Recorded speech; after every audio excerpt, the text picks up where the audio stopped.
नमस्कार मित्रांनो, लोकसंघर्षातर्फे मी ॲडव्होकेट योगेश माखणे. गेल्या काही महिन्यांमध्ये भारतीय समाजामध्ये आणि मानसिकतेमध्ये एक जो प्रामुख्याने आजार आढळतोय, त्या आजाराचं नाव आहे अंधभक्त. आणि जेव्हा एखादं शरीराच्या भागाला इजा होते, आजार होते, तेव्हा त्याच्यावरती औषध पाणी देऊन बरं करता येतं. पण जेव्हा समाज मन आजारी असतं तेव्हा प्रबोधनाशिवाय दुसरा जालीम उपाय नसतो. आजचा जो व्हिडिओ आहे तो कुठल्याही राजकीय उद्देशातनं, संघटना वाढीच्या उद्देशातनं केलेला नाही आहे, तर फक्त आणि फक्त समाजाचं प्रबोधन करावं आणि या अंधभक्तांपासून कसं सावध राहावं यासाठी केलेलं आहे. तर होय मित्रांनो, अंधभक्त नावाचा आजार समाजाला जडलेला आहे. यांना या अंधभक्तीपुढे काहीच दिसत नाहीये.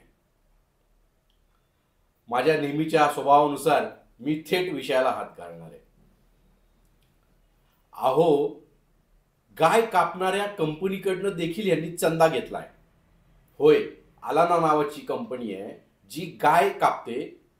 तिचं जे मटण आहे त्याला बीफ म्हटलं जातं, ते बीफ इतर देशांना एक्सपोर्ट करते. तिच्याकडनं या अंधभक्तांच्या पार्टीनी डोनेशन घेतलं. हे झालं एक. दुसरी गोष्ट, भारतीय संविधानानुसार अल्पसंख्याकांना काही सुखसुविधा द्याव्या लागतात. गेली 20 वर्ष, म्हणजे हे अंधभक्तांचा पक्ष सत्तेत येण्याच्या आधीपासच्या 20 वर्षांबद्दल बोलतोय, म्हणजे 30 वर्ष जवळजवळ फक्त 2 लाख रुपये मदरसांना, होय मुस्लिम लोक, मुस्लिम धर्मीय जे मदरसा चालवतात त्याला फक्त 2 लाख रुपये डोनेशन होतं सरकारकडनं. या अंधभक्तांच्या पक्षाने आणि या 56 इंच छातीवाल्याने ते 20 लाख रुपये केलं. बघा मित्रांनो, तिसरा मुद्दा, हे जे सारखे अंधभक्त गेली 10 वर्ष ओरडतायत ना, मुसलमान मुसलमान मुसलमान, इस्लाम इस्लाम इस्लाम, रोहिंग्या रोहिंग्या, बांगलादेश बांगलादेश, आज त्याचा पर्दाफाश करतो. तुम्ही इंटरनेटवरती जा आणि इंटरनेटवरती बघा, गेल्या 10 वर्षामध्ये किती रोहिंग्या, किती बांगलादेशी, किती म्यानमारी भारतामध्ये आले आणि त्यांना शरण दिलं गेलं. त्याला कारण आहे मित्रांनो, भारत हा जगाचा भाग आहे. World Trade Organization, World Health Organization, International Court, अशा ज्या विविध जागतिक संघटना असतात त्याचा भारत एक मेंबर आहे. आणि या सगळ्या संघटनांनी मिळून 50-60 वर्षापूर्वी रेफ्युजी ऍक्ट नावाचा एक कायदा आणलेला आहे. आणि त्या कायद्याखाली प्रत्येक देशाला रेफ्युजी घ्यावे लागतात. आणि हे अंधभक्त म्हणतात ना की हे 10 वर्षात बघा यांची संख्या किती वाढली, हे झालं ते झालं. तुमच्या पक्षाच्या 56 इंच छातीवाल्यांनी काय केलं 10 वर्ष? का घेतलं मग या मुसलमानांना, या बांगलादेशींना, या रोहिंग्यांना भारतामध्ये? तुमची जर का 56 इंचाची छाती होती ना, ठुकरून द्यायचं होतं. अहो, नाही ठुकरवू शकत हे, कारण यांना माहिती आहे जर का रेफ्युजी घ्यायला नकार केला तर World Trade Organization, World Health Organization मध्ये भारताला प्रतिनिधित्व मिळणार नाही. G20 सारखी सभा घेता येणार नाही. आज युरोपियन कंट्रीजचं हे सारखं उदाहरण देतात ना अंधभक्त, त्यांची देखील अवस्था या रेफ्युजी ऍक्ट मुळेच झालेली आहे. आणि हा रेफ्युजी ऍक्ट बदलण्याची हिंमत कुठल्याही देशामध्ये नाहीये, कारण म्यानमार, बांगलादेश, श्रीलंका किंवा तत्सम जे देश आहेत तशी अवस्था कधीही कुठल्याही देशावर येऊ शकते. आणि तिथल्या नागरिकांना जर का दुसऱ्या देशात पळ काढायला लागला तर त्या देशाने आश्रय दिला पाहिजे. हे काय अंधभक्त सांगतात आपल्याला.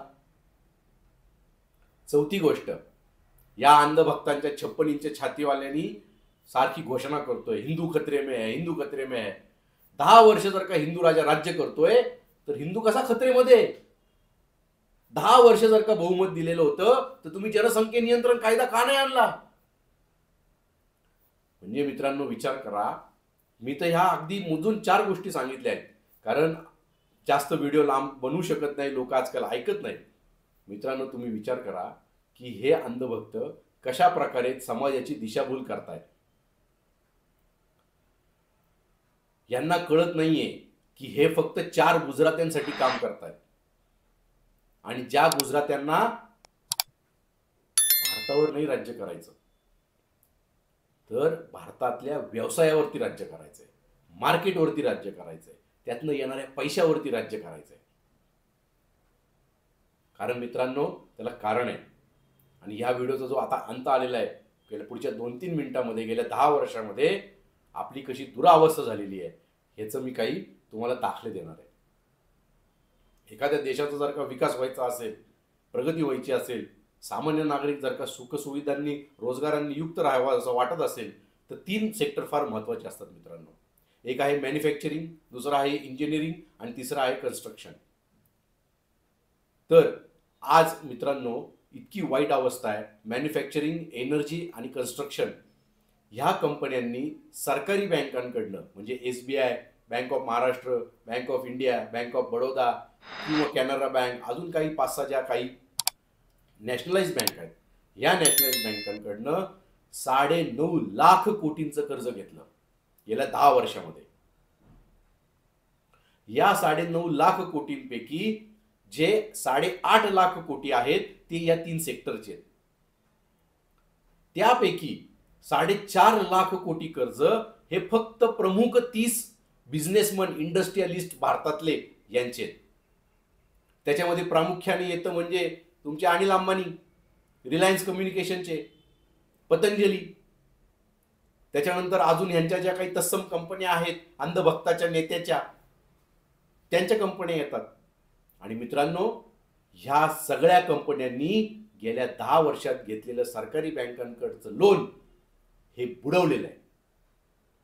ह्याच्यावरती अधिवेशनात चर्चा होते का हो? ह्याच्यावरती लोकसभेत चर्चा होते का हो? होऊच शकणार नाही. कारण ह्यांना होऊन द्यायची नाहीये. कारण ह्यांच्याकडे अंधभक्त असलेला, आजार असलेली लाखो लोकांची संख्या यांच्याकडे आहे. मग तुम्ही म्हणा काय फरक पडतोय आम्हाला आमच्या रोजच्या जीवनामध्ये? आमचं SBI मध्ये अकाउंट आहे, माझे कुठे पैसे बुडाले? तुझे पैसे असे नाही बुडाले दादा. तुझे पैसे कसे बुडाले मी सांगतो तुला. आता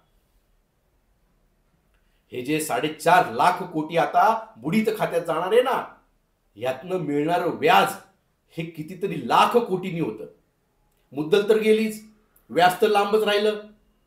यातनं बँकेला प्रॉफिट झालं असतं आणि या प्रॉफिट मधनं तुला जास्त कर्ज मिळालं असतं कमी व्याज दरामध्ये. आजही SBI सारखी leading lending bank in India ही 8 ते 9% दराने होम लोन देते. ते होम लोन तुम्हाला 2% मिळालं असतं, जे इतर देशांमध्ये आहे. विचार करा मित्रांनो. या 3 सेक्टर मधल्या या 56 इंच छातीच्या या गुजरात्यांच्या ज्या कंपन्या आहेत त्या कशा प्रकारे भारताला बुडवतायत आणि आपल्याला फक्त हिंदू मुस्लिम मध्ये अडकून ठेवलेलं आहे. आता तरी डोळे उघडा अंधभक्तांनो, आता डोळे उघडा. तुम्हाला असं वाटत असेल तुमच्या खिशातनं काही चाललेलं नाहीये, पण तुमच्या खिशातनं बरंच काही चाललेलं आहे. आज तुम्ही कार घ्यायला जा, आज तुम्ही पर्सनल लोन घ्यायला जा, आज तुम्ही एज्युकेशन लोन घ्यायला जा. अहो बाकीच्या देशांमध्ये, मी विकसनशील देशांचीच गोष्ट करतोय, मी विकसित देशांची गोष्टच करत नाहीये. भारतापेक्षा सुद्धा अजून विकसनशील चांगले देश आहेत जिथं 2 आणि 3% कर्ज उपलब्ध आहेत नॅशनलाइज बँकांकडनं. पण ते हे कधी आपण बोलू शकतो जेव्हा आपण अंधभक्तीतनं बाहेर येऊ. आणि म्हणून मित्रांनो, आजचा व्हिडिओ हा फक्त आणि फक्त समाज प्रबोधनासाठी होता.